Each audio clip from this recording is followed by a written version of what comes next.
ఎలాగైతే మహాత్మా గాంధీని ఒక ఆర్ఎస్ఎస్ సభ్యుడు నాథురామ్ గాడ్సే చంపేశాడో అలాగే మహాత్మా గాంధీ పేరు ఉన్న ఈ ఉపాధి హామీ పనిని నరేంద్ర మోడీ గారు చంపేస్తున్నారు. నాథురామ్ గాడ్సేకి నరేంద్ర మోడీకి పెద్ద తేడా లేదు. ఇద్దరు గాంధీని గాంధీ ఆశయాలను చంపేస్తున్న వాళ్ళే. ఇప్పుడు జాబ్ కార్డుల మీద గాంధీ తాత బొమ్మ ఉందట, అవునా? ఇక మీదట ఆ బొమ్మ ఉండదు. నరేంద్ర మోడీ బొమ్మ ఉంటది కావచ్చు, లేక గాడ్సే బొమ్మ ఉంటది కావచ్చు, తెలియదు. కానీ ఒక పథకాన్ని కూనీ చేయటం లేదు, ఈ పథకంలో ఉన్న సారాన్ని మొత్తము తీసేస్తున్నారు. కాంగ్రెస్ పార్టీ తెచ్చిన ఉపాధి హామీ పనికి ఇప్పుడు బీజేపీ తెస్తున్న ఈ కొత్త చట్టానికి చాలా తేడా ఉంది. నక్కకు నాగలోకానికి ఉన్నంత తేడా ఉంటుంది. ఎందుకంటే రాజశేఖర రెడ్డి గారు కాంగ్రెస్ పార్టీ తెచ్చిన ఉపాధి హామీ పనిలో గ్రామానికి సంబంధించిన పనులు జరిగేవి. అంటే గ్రామంలో పొలిమేర పని చేసుకోవాలన్నా, లేక ఒక బావి తోవాలన్నా, లేక ఒక రోడ్డు వేసుకోవాలన్నా, లేక పూడికలు తీయాలన్నా, గ్రామానికి ఏ పనులు అవసరమో అని గ్రామ సభల్లో గ్రామ పెద్దలు నిర్ణయిస్తే ఉపాధి హామీ పని దానితో జోడిస్తే ఉపాధి హామీ పని చేసే వాళ్ళు ఆ గ్రామంలో కావాల్సిన పనులు చేస్తే దానికి వేతనాలు ఇచ్చేవాళ్ళు. కానీ ఇప్పుడు బీజేపీ తెస్తున్న ఈ కొత్త చట్టంలోనట గ్రామాలకు ఇంకా అధికారం ఉండదు. గ్రామాలలో జరిగే పనులు వల్ల ఉపాధి హామీ ముడిపెట్టడం అంటూ జరగదు. అంటే ఇక గ్రామాలలో పనులు మొత్తం ఆగిపోతాయి. బీజేపీ పార్టీ చెప్తుందట ఉపాధి హామీ పనిలో ఏ పని చేయాలి అని. అంటే కేంద్రం చెప్తుందట ఏ జిల్లాలో పని జరగాలి, ఏ గ్రామంలో పని జరగాలి, ఏ రాష్ట్రంలో పని జరగాలి, ఎక్కడ జరగకూడదు అని. అంటే గ్రామాలలో ఇక పని జరగదు. పక్కన ఎక్కడో ఒక కాంట్రాక్టరు ఒక రోడ్ వేస్తేనో లేకపోతే ఒక ప్రాజెక్టు చేస్తేనో ఆ కాంట్రాక్టరు పని కిందికి ఉపాధి హామీ పని వస్తుంది. అంటే ఇక గ్రామాలలో పనులు జరగవు, గ్రామ అధికారాలు కోల్పోతాయి. ఆ కాంట్రాక్టర్కు లేబర్ సప్లై చేయడానికి మాత్రమే ఈ ఉపాధి హామీ పనికి వస్తుందన్నమాట. అంటే ఉపాధి హామీ పని చేసే వాళ్ళు ఇక గ్రామంలో కావాల్సిన పనులు చేసుకోకుండా ఆ కాంట్రాక్టర్ కింద పనులు చేసుకోవాలి. ఇక కాంట్రాక్టర్ ఎట్లా డబ్బులు ఇస్తే అట్లా తీసుకోవాలి, ఎప్పుడు ఇస్తే అప్పుడు తీసుకోవాలి. ఇది జరగబోతుంది. అంతేకాదు కాంగ్రెస్ పార్టీ తెచ్చిన ఇన్ని సంవత్సరాలు జరిగిన ఉపాధి హామీ పనికి ఇప్పటి వరకు కూడా పూర్తి ఖర్చు కేంద్ర ప్రభుత్వమే పెట్టుకునేది. అంటే డబ్బు మొత్తము ఇక్కడ ఎన్ని పనులు జరిగినా కూడా రాష్ట్రం బిల్లులు చెల్లించినా కూడా కేంద్రం మళ్ళీ రాష్ట్రానికి పూర్తి బిల్లు చెల్లించేది. ఖర్చు మొత్తం కేంద్రం మీద పడేది. ఇప్పుడు బీజేపీ పార్టీ తెచ్చే ఈ కొత్త ఉపాధి చట్టంలో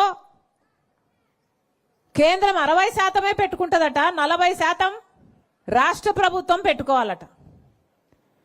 మన రాష్ట్రానికి ఖర్చు పెట్టుకునే స్తోమత ఉందా లేదా మీరు ఆలోచన చేయండి. జగన్మోహన్ రెడ్డి గారు, చంద్రబాబు గారు ముఖ్యమంత్రులుగా పనిచేసినంత కాలము 11 లక్షల కోట్ల అప్పుల కుప్ప చేశారు మన రాష్ట్రాన్ని. ఈరోజు కనీసము ప్రభుత్వ జీతాలు ఇచ్చుకోవడానికి కూడా మన రాష్ట్రం దగ్గర డబ్బులు లేవు. ఇప్పటికీ కూడా ప్రతి సంవత్సరము 1,00,000 కోట్ల రూపాయలు అప్పు చేస్తే తప్ప మన రాష్ట్రం ఖర్చులు భరించే స్థితి లేదు. అందుకే ఇప్పటికీ కూడా 1,00,000 కోట్ల అప్పు చేస్తున్నారు.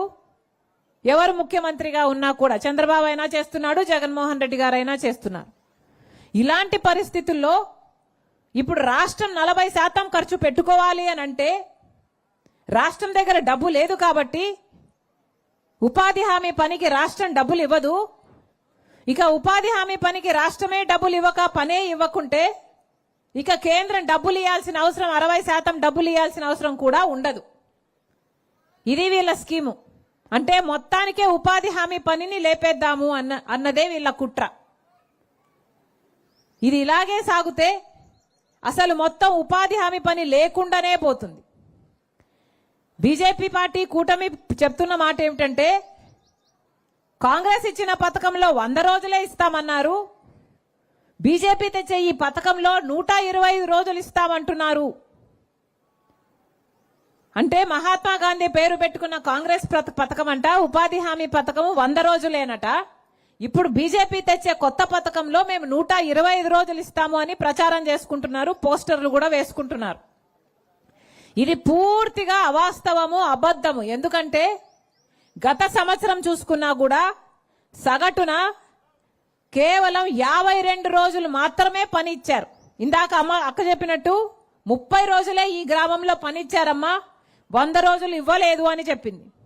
అలా రాష్ట్రం మొత్తం మీద చూసుకున్నా కేవలం 52 రోజులు మాత్రమే పని ఇచ్చారట. అంటే సంవత్సరానికి కేవలం 52 రోజులే పని ఇచ్చిన వాళ్ళు మేమిప్పుడు 125 రోజులు పని ఇస్తాము అంటే మీరు నమ్ముతారా? చట్ట ప్రకారం 100 రోజులు పని ఇవ్వలేదు.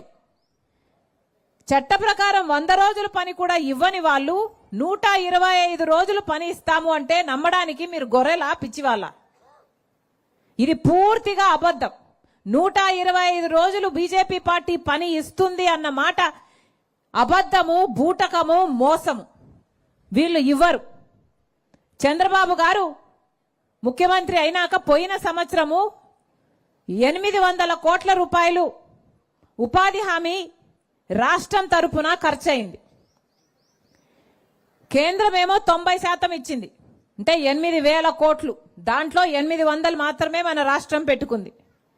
ఆ 800లో కూడా రాష్ట్ర ప్రభుత్వము 450 కోట్లు మాత్రమే రిలీజ్ చేశారు. మిగతా 330 కోట్లు ఇవ్వలేదు, 50 కోట్లు ఇవ్వలేదు. అంటే మీకు ఇప్పుడు చెప్తున్నారే బిల్లులు రాలేదు, పేమెంట్లు రాలేదు అని. ఎందుకు రాలేదు అంటే రాష్ట్ర ప్రభుత్వం డబ్బులు ఇవ్వలేదు కాబట్టే రాలేదు. కనీసం ఉన్న పథకాన్ని 100 రోజుల పథకానికి కూడా పేమెంట్లు సరిగ్గా ఇవ్వక ఇంత సతాయించే ఈ నాయకులు మేము 125 రోజులు నడుపుతాము సక్రమంగా అంటే ప్రజలందరూ నమ్మాలా? వీళ్ళకి నిజంగానే ఉపాధి హామీ చిత్తశుద్ధితో నడిపే ఉద్దేశమే ఉంటే ఇప్పటి వరకు నడిపేది సక్రమంగా నడిపేవాళ్ళు, పేదవాళ్లకు పని కనిపించేవాళ్ళు, చేసిన పనికి పేమెంట్లు ఇచ్చేవాళ్ళు. ఇవి ఏవీ చేయకుండా ఇప్పుడు మేము కొత్త పథకం తెస్తాము, అంతకంటే అద్భుతమైన పథకం తెస్తాము అని బీజేపీ అనడము పూర్తిగా అవాస్తవము, మోసం చేసే ప్రయత్నమే.